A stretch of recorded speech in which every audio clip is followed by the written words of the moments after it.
Naging perfecto lang isa ka tao kung nagasunod ka kay Kristo.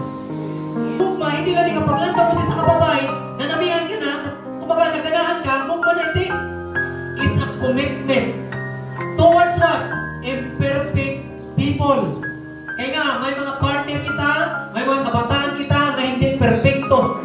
That's why ginahigugma gyapon naton. Kaya nga, ginahigtudloan ta sa Ginoo kung paano maghigugma sa mga hindi karapat-dapat sa aton paghigugma.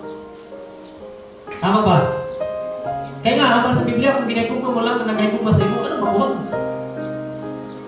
Kung higugma mo lang ang kabalo maghatag sa imo, ano makuha mo?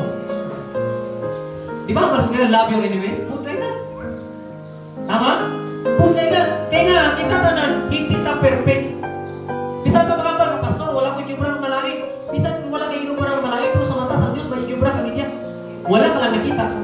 Kita tanan, makasasala, wala exception. That's why hindi ka makadyan sa tao. Kaya even ikaw, mga mo, pagbukta mo pa lang, pagpaminsa mo pa lang, nakasala ka na. Pagtulong mo pa lang sa isang kaputang, kabalo kang hindi mo, nakasala ka na.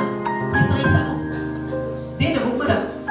That's why mga magkagugman, it's a commitment. Ano ba lang, bisan din na ka mo magkaintindihan, ay padayon ang yapon ka mo, nagugtanay.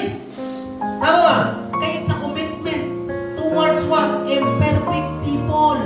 Partner mo, hindi perfecto. Ikaw, hindi perfecto. Kabataan mo,